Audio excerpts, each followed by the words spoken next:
Hi everybody, week 10, moving right along. I got an exam this week, the same format, the 50 multiple guess and then a little short essay. You'll have you've already probably seen the study guide for the week, and then you'll have 2 or 3 days to work on the study guide and then the exam will open. That's going to be this week. A lot of really good things to ask for discussion boards or written assignments on investigation, but it just kind of falls this way. Then next week you'll have spring break, and we'll all be sitting by the pool when we're not working and having cocktails. Although it's still pretty chilly outside, pool's pretty cold. So let's talk about last week really quick. Last week was search and seizure. I think one of the most important parts of the course. It really prepares you for 350, CRJU 350 if it's done well. Hopefully the slide deck gave you a little bit more insight, and certainly it's a little bit more correct law than what you have in the book. Book glosses over stuff a lot when it comes to the search and seizure part. I think we should be fairly focused. So one thing that we see in the legal profession and in legal profession and reading cases and law enforcement and trying to figure out what the courts mean is that a lot of the terms are thrown around and even the courts don't use them consistently. The best example is the idea of probable cause and reasonable suspicion.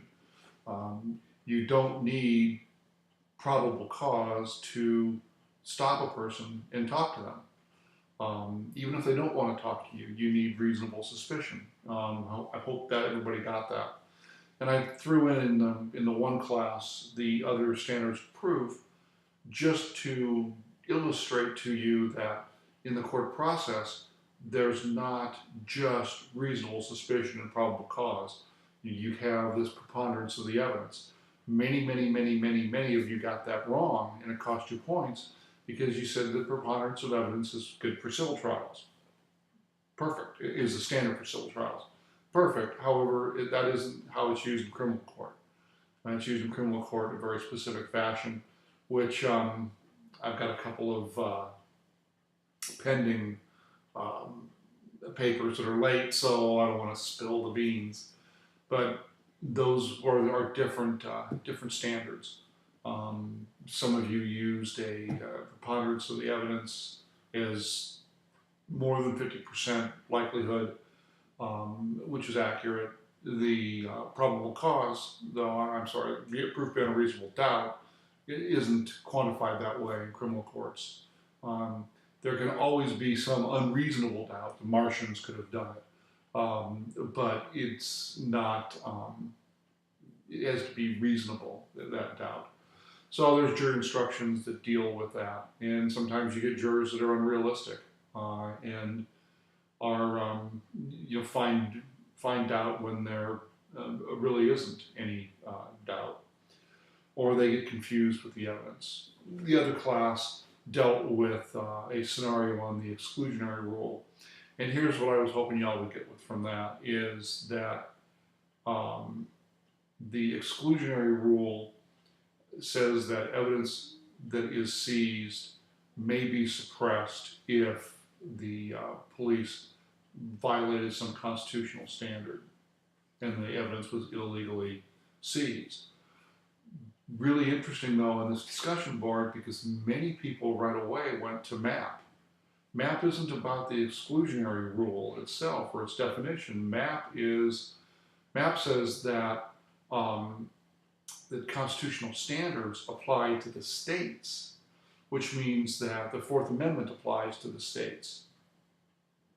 In MAP, the cops are looking for a fugitive, actually looking for a guy who had his apartment blown up. The interesting thing is that guy was a boxing promoter, very popular and notable in the 80s, 90s, and early 2000s, Don King. Made a tremendous career. Well, he owed bookies money. They got mad. They sent him a message, blew up his apartment. Cleveland PD wanted to find who the bookie was so they could deal with him on other issues. Went to King's girlfriend's apartment, Dalry. The faked having a search warrant. It's just it was awful police work. And ended up prosecuting her for possession of pornography that they found in a drawer. Not a likely place that you're going to find Mr. King. So the Ohio court said that by their definition of reasonable, that the search was in fact reasonable.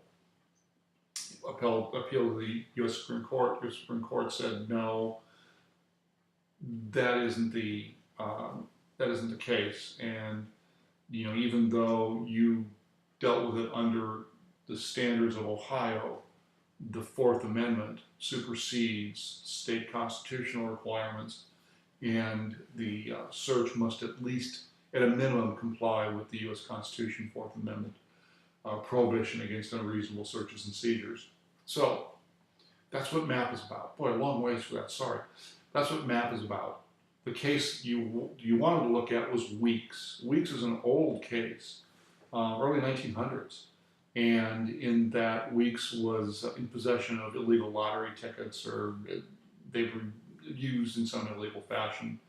And the police, on some other investigation, found them and seized them unlawfully and then withheld them from Weeks.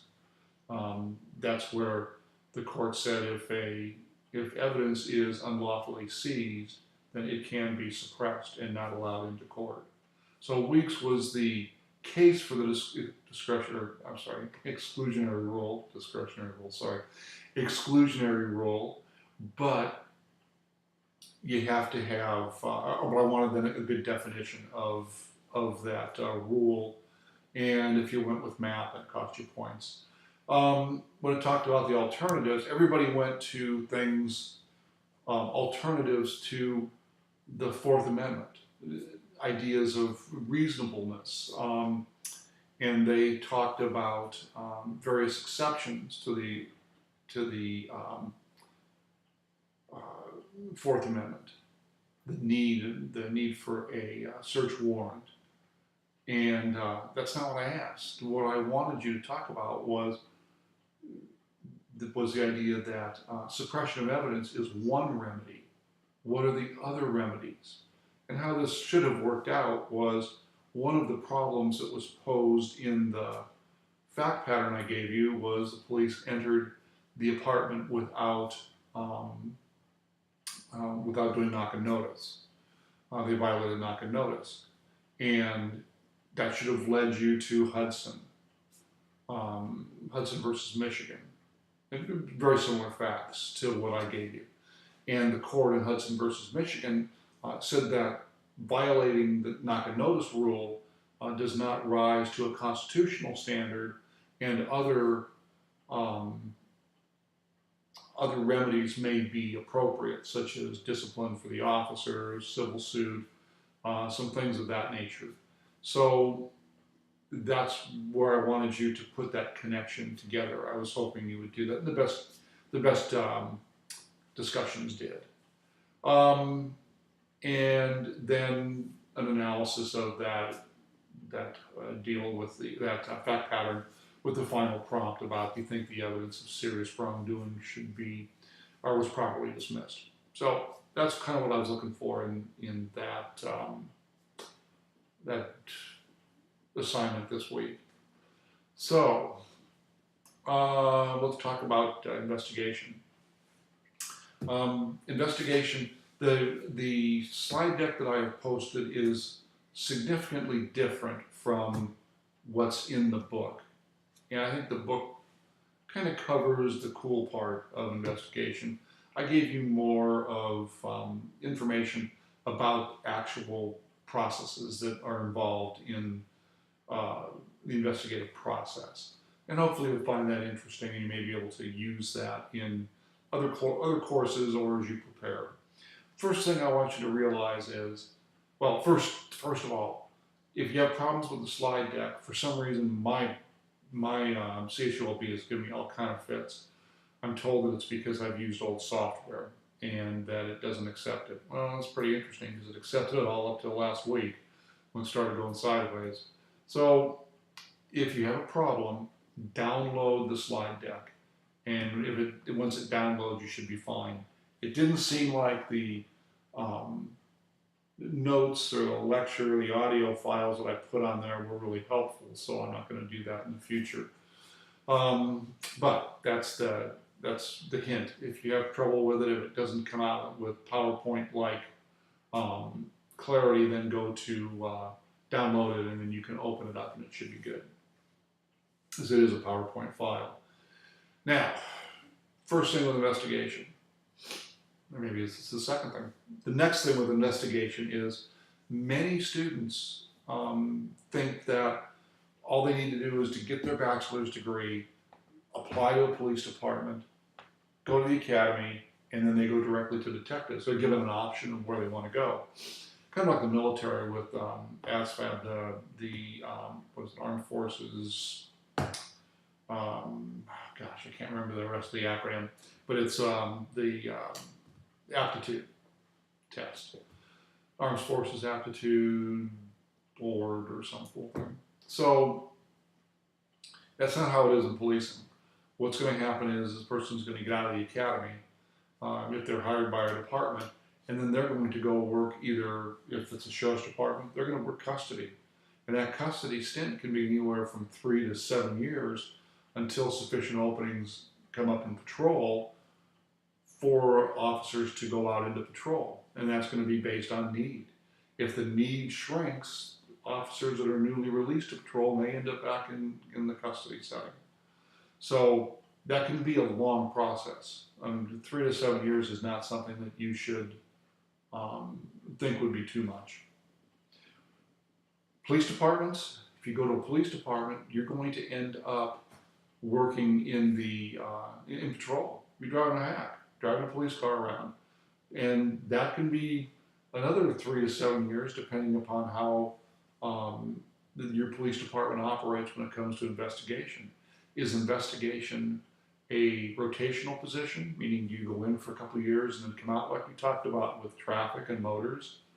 The hard part is that once you've done an investigation, you develop a set of skills, ability to write search warrants, work on your own, do investigations, keep files that required a lot of training to get those skill sets up to speed. And why should I, as a supervisor, go out and pull somebody in from patrol that doesn't have those skills and then figure out how to teach them those skills while they're handling real life cases? So you see a lot of investigators that come back and get recycled, so it takes new people a long time, and they really have to make an impression on their supervisors.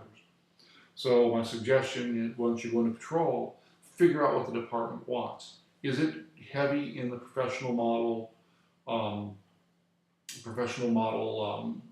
objective measures of performance, arrest citations, field interview cards, field contacts, reports? If that's the case, then work on those. Look to make arrests.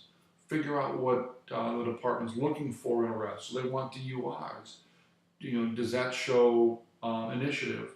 Do they want on view felony arrests? Do they want domestic violence cases held or handled with a high conviction rate? All things that you should think about and try to establish early in your career. And then if you want to do something else, go work on those things. So that's one little speech on investigation and getting yourself recognized. In this week with investigation, there's of course my favorite stuff, the historical basis of all of the investigative process. Take a look at that, and that's going to be right back to the thief catchers and Henry Fielding and the development of the Bow Street Runners and the technical advances that they made. as you work through this, we'll talk a little bit about, um, about investigations and kind of what the image is, um, and then move from there down into some reality stuff. Basically, you're in an office.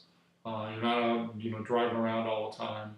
Although there is some flexibility, especially if it's a poorly managed unit, to get out and get away and not have to sit in the office all the time. However, you may not be out doing a lot of work. People may be out there just, the technical police term is screwing around. Um, so you're going to be spending, say, a lot of time in that. I think one thing that's really important for you to look at in this group are how do you prove guilt? How do you get to the end of proving guilt? The 4 steps: the collect suspects, the prioritize the suspects, evaluating the suspects, and then finally proving guilt. Remember, there's only 3 ways to solve a crime: witness, confession, or physical evidence. So if you say, how about DNA? DNA is physical evidence. You say, okay, well, what if you find something on social media that tells you that the guy has done, he posts something more towards confession, more towards physical evidence. So take a look at those things. There's a chart that I've included, which is kind of important to look at. From there, we'll talk about basic investigative leads and then the phases of investigation. Hint, hint, understand the phases of investigation. You're going to see them again. Hint, hint. Follow-up investigations, what occurs there, and then the idea of caseload, and the idea of nominal caseload, workable caseload, and actual caseload. Think about if you were a detective and you were at a gathering of other detectives and they asked you what your caseload was. Think about which one you would report: the nominal caseload, the workable caseload, or the actual caseload. And it may be a little bit revealing as to what detectives are actually doing. Clearance rates are the gold standard for effectiveness in investigation to determine whether or not a detective is working. In some areas, there's a really high clearance rate. In homicide, generally a high clearance rate. Where it gets more difficult in homicide is when you have people who don't know each other that kill each other. Because remember, that's what we do, is we kill our friends and family. And it's much easier to solve if that's your suspect, somebody who is known, well known to the victim. We'll talk about the use of informants. I think I mentioned it I think it was in a different discussion board, different class, about the types of informants. So remember, the use of informants, the problem is there's just a huge potential for corruption with informants. And that the corruption with, but also, okay, corruption, let's go with the corruption aspect of it. Especially if you're working maybe narcotics and you have a fund where you pay informants. That's really lost a lot of favor in police departments just because of the potential for shenanigans. That being said, then there's other kind of shenanigans when it comes to using informants. And that often happens with how detectives deal with attractive informants. And there's more shenanigans that occur in that area. And officers have to be extremely careful when using informants, because informants are really almost always there for their own reason and not for the officer's reason or the department's reason or societal reasons. They're trying to get off a beef. Maybe they're trying to get somebody in trouble. Maybe they're trying to jam up an ex. That's a very, very real possibility. So that's one of the ideas with informants. Um, when you when officers are at crime scenes, in my experience, they don't spend enough time with the crime scene. They don't really look at it, sit back and try to derive what occurred. They go, okay, broken window, jewelry missing, burglary, people left the house locked, came back, found it broken into, property's gone, and that's it. And not really look for more things. Did the suspect cut himself? Are there faint traces of blood on the broken pieces of window? Is there blood smeared someplace? From that, breaking a window often results in a cut, and that cut can give you DNA evidence really significantly. Um, are you there like right after the suspect in whatever the type of crime? If so, what do you smell? Do you smell perfume? Do you smell Axe cologne? You can probably, I think the half-life of that is similar to um, the cockroaches. And so, are there things there that can be, helpful to you? And every detective, every officer has a story of when they just flat missed something. I searched a van once and went up in between the headliner and the metal part of the door that holds the headliner in, pushed that up a little bit, and I found a quarter gram of cocaine in a bindle. And I was extremely proud of myself for that. I had my partner there, a great friend. My partner there, and I said, hey, Dave, just check my work, make sure. And of course, I knew I hadn't missed anything. How could I if I found this little piece of paper with cocaine in it stuffed up there? There's no way I could have missed anything. He comes back about 2 minutes later, points to the floor of the van and says, I think you missed this. And there was a 2.2 pound brick of cocaine on the floorboard of the van. Too funny. Oh, great. But then there are also tragic ones too, where we get a call of a home invasion robbery. Suspects are really bad actors. Um, they figured that the city that they were in, everybody must be rich, they must have lots of cash, and they picked a house at random. They break in the house. They herd mom, dad, and the kids into the master bedroom. They start saying, okay, where's the safe? What's the combination? How do we get into it? When they say there is no safe, there is no cash, they slap dad around a little bit. When he still doesn't come up with cash, then in front of the kids and dad, they sexually assault mom, and then they sexually assault a teenage daughter. They get frustrated and they leave. And we go out there and process the scene and do sexual assault kits on, rape kits on the two females. And just horrible story. A couple days later, dad's standing out in his backyard, and his backyard backed up onto a street. And his world shattered.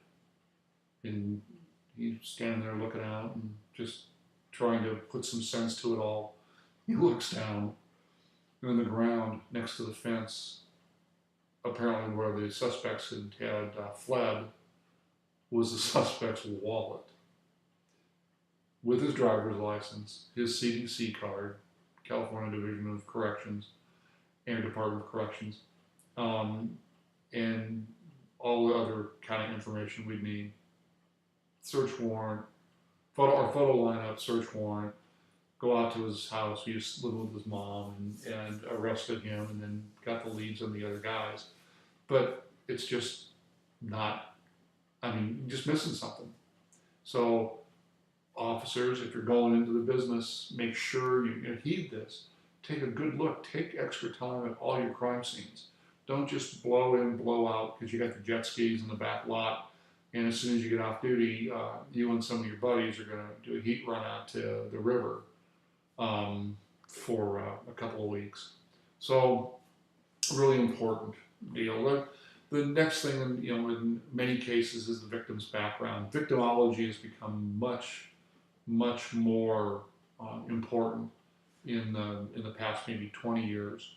You see many more investigations where, especially serial crimes, victims will be brought together, victims' families, and then discuss how each victim, lived their lives, what their daily routines were. You see a lot more of that kind of stuff.